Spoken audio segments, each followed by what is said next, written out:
Joining me now as his team prepares for the Massachusetts State Division III basketball title is Danvers Falcon basketball coach John Walsh. Coach, congratulations on just a fabulous season. Thank you very much. I really appreciate it. Every coach aspires to be in this position at this point in time in whatever sport they coach. Did you think that you would get to this point this early in your career? I didn't. I'd be lying if I thought we'd be where we are at this point. I never even thought of it. I just thought of trying to get better, trying to turn the program around a little bit and head it in the right direction. And I think we accomplished that last year. And I knew we were going to have a good year. I just certainly didn't expect it to be as good as it's gone. What was the key for the team coming together as it did this year through your eyes? I just think they worked hard in the summer. I mean, the captains had captains practices. They played in a few summer league games, a few summer leagues, played in some summer tournaments. They really came together and they played hard, and they had a really good summer for themselves. How many multi-sport athletes are on this team? God, how many kids do we have? We got 15, 13 of them.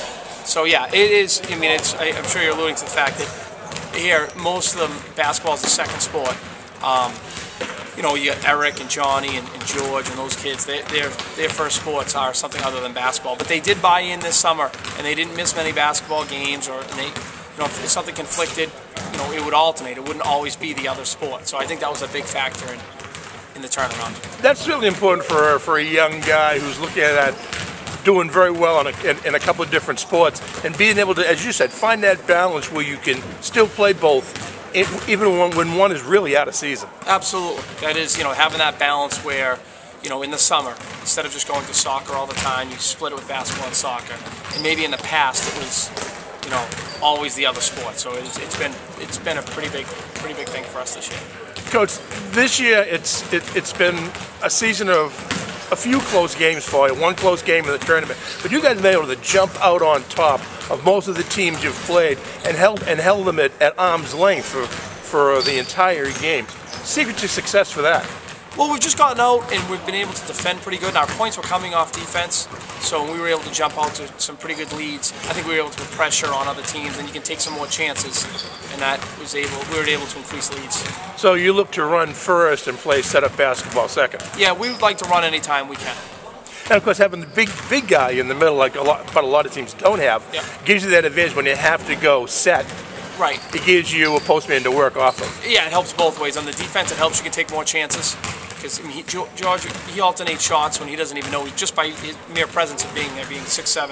And then on the offensive end, like you just said, if we have to slow it down, we can run sets for him.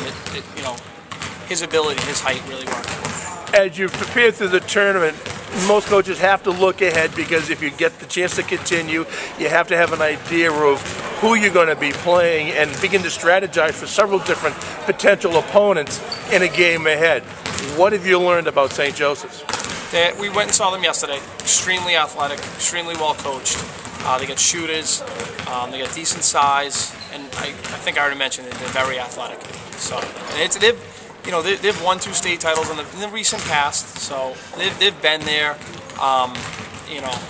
We haven't yet. So I think they get a little bit of an experience factor there, but we're learning too. No, the name of the school is Vin, but not necessarily maybe all those players, so exactly. That kind of negates some of that advantage. Yeah, no, that's true, but the coach has been there. I mean, they've won 2 state titles. If they happen to win this one, they'll be the first Division III program ever to win 3 state titles. So their basketball program has a little bit more familiarity with it than we do. Great. Coach, listen, look forward to talking with you in the aftermath of Saturday's game. And again, as I told George, may the luck of the Irish be with you. Thank you very much. I hope it is too. Great, thanks. That's Coach John Walsh of the Danvers Falcons.